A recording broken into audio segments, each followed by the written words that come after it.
कि SIP figure जो आया 11,000 करोड़, वो बहुत सारे नेसेयर्स को एक करारा जवाब है जो बोल रहे हैं कि ये रिटेल इन्वेस्टर्स डर के भाग जाएंगे, करेक्शन आएगा डर के भाग जाएंगे। श्योर थोड़ा करेक्टिव फेज में बहुत सारे लोग क्वेश्चन करने लगते हैं, लेकिन जिस हिसाब से एसआईपी फिगर आ रहे हैं, अगर आप वो लेके आए डायरेक्टर साहब, अगर 6 महीने का नंबर देखें तो 8,500 वाला एसआईपी अप्रैल से आपका 11,000 करोड़ रुपए हो गया। तो क्लियरली कहीं ना कहीं स्ट्रेंथ तो है बाजार में, अंडरलाइन मार्केट में स्ट्रेंथ जरूर है। बॉइंट कैपिटल के जिगर मिस्त्री भी हमारे साथ अब जुड़ रहे हैं। जिगर, आप तो प्रोफेशनल फंड मैनेजर हैं, आपकी किस तरह से बातचीत हुई है अपने क्लाइंट फ्रेटर्निटी से लास्ट 2 महीने में? उनका फेथ, वो डरे सहमे नजर आ रहे थे या ईगर थे कि हम डालें क्या और पैसा टॉप अप करें क्या अपने फंड में? आपके साथ किस तरह की बातचीत हुई है आपकी उनसे? नमस्कार अजय, आपके शो में बुलाने के लिए बहुत बहुत धन्यवाद। नहीं, आपने जिस हिसाब से शुरुआत की इस शो की, एक्चुअली मैं अगर आपको थोड़ा और पीछे ले जाऊं तो जो कैलेंडर ईयर 2021 है वो काफी दिलचस्प रहा है अभी तक। आप देखेंगे फेब टू अप्रैल में मार्केट काफी रेंज बाउंड था। देन मई में वो करीब 1 महीने में 1000 पॉइंट बढ़ गया। देन अगस्त तक थोड़ा सुस्त रहा एंड देन अक्टूबर, मिडल अक्टूबर तक काफी रैली चली और उसके बाद मार्केट सिर्फ 8% करेक्ट हुआ है। और काफी सारे स्टॉक्स उस दौरान 20, 22, 25, 30% भी करेक्ट हो गए। तो इसलिए ये जो रीसेंसी बायस है हमारा, इसलिए हमको ये लग रहा है कि मार्केट काफी करेक्ट हो गया है। अभी भी आप ओवरऑल देखें, इसकी वजह मैं एक जानता हूं जो बहुत क्लियरली दिख रही है, वो ये है कि एफआईआईज ने अक्टूबर और नवंबर में मिला के इतना ज्यादा सेलिंग किया हुआ है, जो मार्च 2020 जो कोविड वाला महीना था उससे भी ज्यादा सेल्स उनकी अक्टूबर और नवंबर 2021 में हुई है। और हमारा ये मानना है कि ये जो ईयर एंड की सेलिंग होती है वो नेक्स्ट ईयर में एलोकेशंस फिर होती हैं, तो ये लंबी चलती नहीं है। तो अगर उस हिसाब से देखें तो करीब एक आध हफ्ते में ये सब कुछ खत्म हो जाना चाहिए और तब you can use this opportunity to create the positions. आपको जो क्रिएट करनी है आप इसका फायदा उठा सकते हैं। जिगर, ये देखिए, ये म्यूचुअल फंड्स का FY22 में स्टॉक में इन्वेस्टमेंट है। अगर हम बैंकिंग सेक्टर की बात करें जिगर, बैंक्स का इसलिए मैं पूछ रहा हूँ, बैंक के वैल्यूएशन देख रहा था, डायरेक्टर साहब अभी फायर करेंगे बैंक से वैल्यूएशन, लार्ज कैप बैंक्स के वैल्यूएशंस। जिस हिसाब से सेकेंड क्वार्टर में बैंकिंग सेक्टर ने नंबर्स दिए, चाहे वो कोटक की बात करें, एक्सिस की बात करें, ICICI की बात करें, 10-10% स्टॉक रिएक्ट किए थे। मतलब बाजार में एलिमेंट ऑफ सरप्राइज था उस तरह के नंबर्स और कमेंट्री का। और ये बात हम जानते हैं कि बाजार में एस्टिमेट्स की भनक लग जाती है, उसके बावजूद भी, विच मीन्स जेन्युइनली कुछ एक टर्नअराउंड है। ये देखिए, ये प्राइस टू बुक वैल्यूएशन है। एक्सिस बैंक तो 1.6 नजर आ रहा है, IndusInd for their own reason 1.8। आज LIC ने भी बोला कि वो इंडसइंड में अपनी स्टेक बढ़ाना चाहते हैं। परसों की खबर ये है कि वो कोटक में भी बढ़ाना चाहते हैं। इस स्पेस पे आपका क्या व्यू है?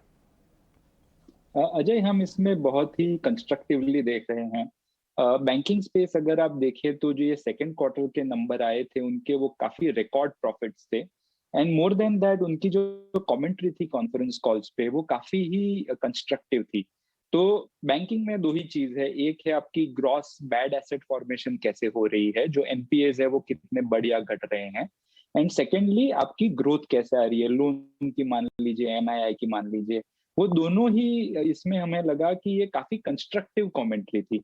पर उसके बाद जितने भी आपके शेयर्स बढ़े थे सेकंड क्वार्टर नंबर्स पे, उससे भी काफी ज्यादा करेक्ट हो गए। अगर आप एंड ऑफ नवंबर में प्राइसेस देखें तो काफी करेक्टेड थे।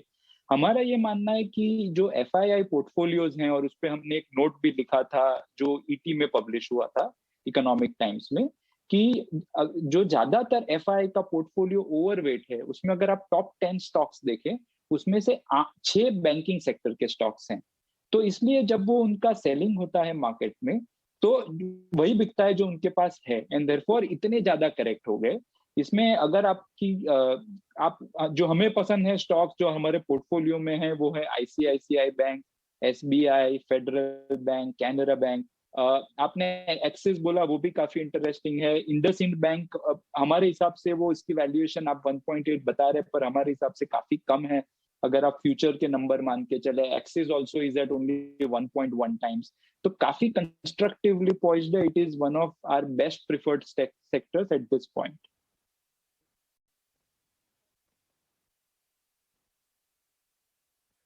एक क्वेश्चन ये भी है क्योंकि अब हम जो देख रहे हैं ना मिड कैप में, जैसे अजय आप बिल्कुल करेक्ट ये बता रहे हैं कि मिड कैप के अंदर जो रैली है आप देखेंगे वो परसेंटेज में भी नोटिस हो रही है।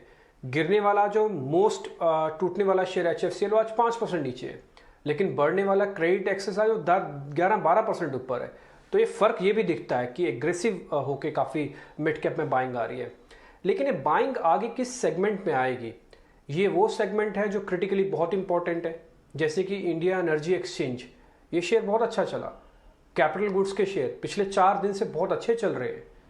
ये सेगमेंट, तो सेगमेंट कहाँ पे आप बुलिशनेस देखते हैं मार्केट में?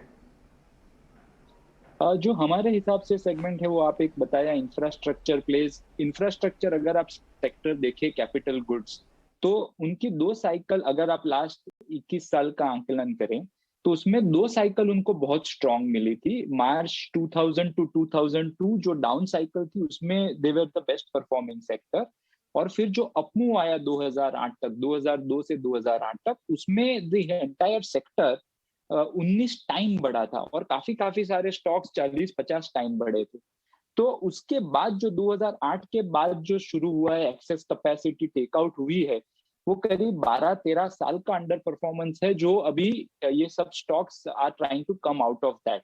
इस 12-13 साल में काफी सारी कंपनीज ने अपने ग्रॉस ब्लॉक काफी अच्छे से बढ़ाए हैं।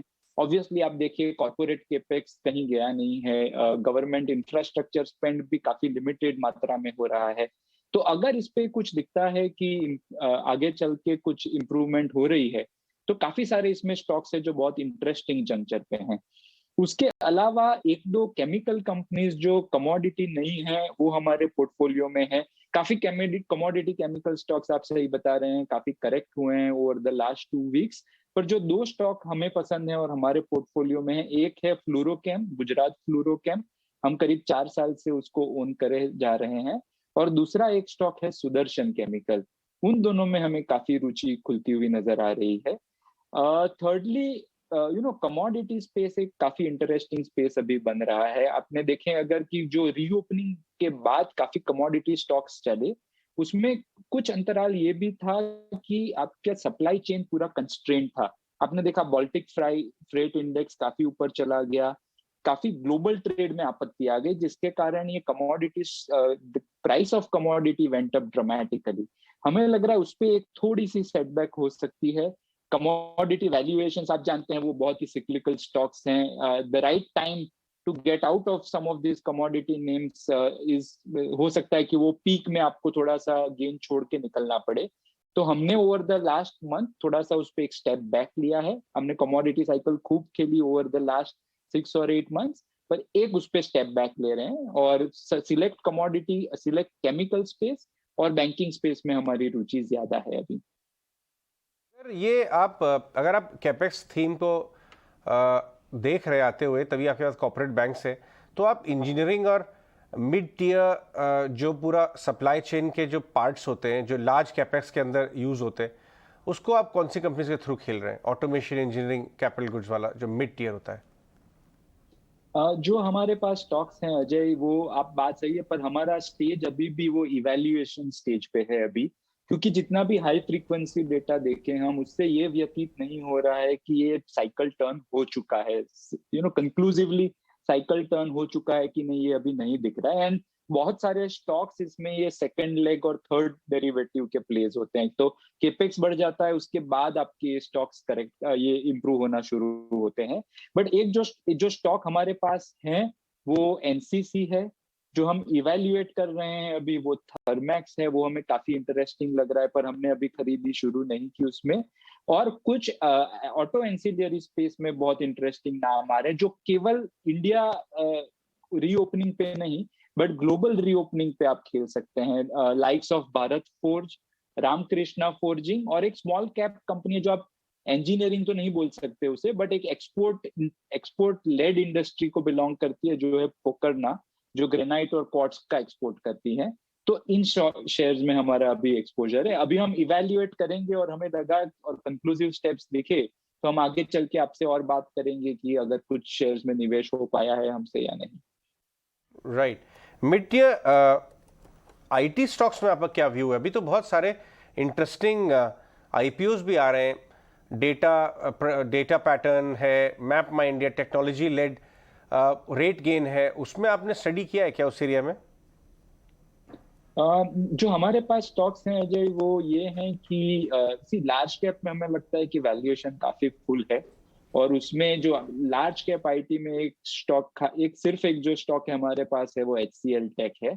हावेवर बीपीओ स्पेस और जो ये मिड टियर ER&D कंपनीज जो है उसमें हमारी काफी रुचि है। तो एक कंपनी है साइंट जो हमारे पास काफी सालों से है।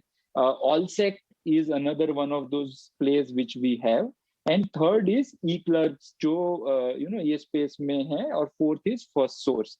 तो ये मिड टियर स्मॉल टियर में ये 3-4 कंपनी है जो हमारे पोर्टफोलियो में है। अभी जो आपने बताया अभी उस पे हमारा कुछ खास ध्यान बना नहीं है। जो नए आईपीओ आए ओवर द लास्ट 2 मंथ्स उसमें हमने कुछ खास इन्वेस्ट नहीं किया। एक बड़ी चीज हमारा फंड के लिए ये है कि कंपनी की लिस्टेड हिस्ट्री होनी चाहिए करीब 4-5-7 साल की, if the company we don't think is an out and out winner.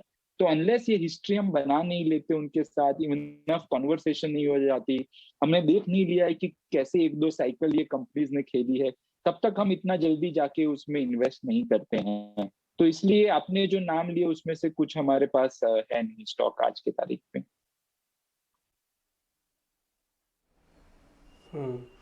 जिगर, एक मेरा क्वेश्चन अब थोड़ा और रिवर्स में है। एक तो अभी आप ये बता रहे थे कि क्या क्या आपके पोर्टफोलियो में है या किस पे आप बुलिश हैं। आपने इस फाइनेंशियल ईयर में अप्रैल से क्या क्या शेयर बेच दिए जिसको भी आप कम से कम 1-1.5 साल के लिए नहीं खरीदोगे? अगर वो 2-4 शेयर के नाम बता दो तो एक तो वो अच्छा होगा। दूसरा एक क्वेश्चन मेरा ये है, थोड़ा ना लोग स्पेसिफिक होकर खरीदते हैं कि मेरे को टाटास के शेयर खरीदने हैं या मेरे को अडानीस के शेयर खरीदने हैं। मैं पर्टिकुलरली टाटा ग्रुप की बात बोल रहा हूँ। वहां से कौन सा शेयर आपके पोर्टफोलियो में है जिसकी वेटेज बहुत ज्यादा है? तो अजय बेसिकली जो हमने जो शेयर बेचे हैं वो काफी सारे रीओपनिंग थीम्स में थे। तो हमारे पास United Spirit, Diageo, sorry Radico Khaitan, फिर काफी सारे ट्रेंड, ये जो रीओपनिंग थीम्स वाले स्टॉक थे जो डोमेस्टिक एंड ग्लोबल रीओपनिंग, उस पे हमने लास्ट कोविड जब ऑनस्लॉट हुआ था तब काफी इन्वेस्ट किया था। अभी ये शेयर्स काफी 2.5-3-4 गुना बढ़ चुके हैं, और हमें लग रहा है कि यहाँ से वो theme to a certain extent play out हो चुका है, इसलिए हमने उसमें से हमारा शेयर्स बेच दिए हैं। दूसरा हमने स्टॉक्स जो मैंने पहले बताया कि कमोडिटी हमको थीम अभी काफी फुल लग रही है, पॉसिबल है वहां से और गेन्स हो जाए, बट इसमें हमेशा खरीदना तब चाहिए जब पूरा management has thrown the proverbial towel, और तब मतलब पूरा मार्केट जब हताश है इनसे तब आपको ये शेयर्स देने चाहिए, और जब everybody is pricing in good things तब आपको ये बेचना चाहिए। ये थोड़ा रिवर्स साइकिल चलता है कमोडिटीज में, तो हमने काफी सारा हमारा कमोडिटी एक्सपोजर कम कर दिया है अभी। दूसरा आपका सवाल था कि कोई ग्रुप के हिसाब से कोई एक्सपोजर है, तो नहीं, हमारा ऐसा कोई ग्रुप के हिसाब से बड़ा टाटा ग्रुप के पर्टिकुलरली एक भी शेयर नहीं है हमारे पास, या मतलब जो मीनिंगफुल कहा जाए वैसा एक भी एक्सपोजर नहीं है। और हम ज्यादातर ये मान के चलते हैं कि बिजनेस और कमोडिटीज और ये स्टॉक्स वो लेने चाहिए जो आपके इवैल्यूएशन एंगल में फिट हो, रादर देन कोई ग्रुप के स्टॉक ले लो कि अदानी चलेगा तो सारे अदानी के स्टॉक्स चलेंगे, टाटा चलेगा तो सारे टाटा के स्टॉक्स चलेंगे। ये ह्यूरिस्टिक्स जो आप मापदंड बना लेते हैं कि ऐसे करने से आपको सक्सेस मिलता है, वो लॉन्ग टर्म में हमने देखा है, और हम काफी लिखते भी रहते हैं ये कि ये ह्यूरिस्टिक्स लॉन्ग टर्म में ज्यादा पे आउट नहीं करते हैं। तो आप ईच एंड एवरी बिजनेस को as a stand alone business evaluate करें, और तब जाके अगर आपको इंटरेस्टिंग कुछ लगे तो evaluate case by case basis पे करें, तो लॉन्ग टर्म तभी सक्सेस का चांस ज्यादा है हमारे नजरों में। राइट। जिगर, बहुत बढ़िया, हमेशा मजा आता है आपसे बात करके। बहुत बहुत धन्यवाद आज हमसे बात करने के लिए। थैंक यू, जिगर शुक्रिया मिस्त्री, शो में बॉयन बुलाने कैपिटल, के लिए। बहुत ही कैंडिड अपने पोर्टफोलियो और इन्वेस्टिंग स्टांस शेयर करते हुए, लेकिन इन्वेस्टर स्टांस तो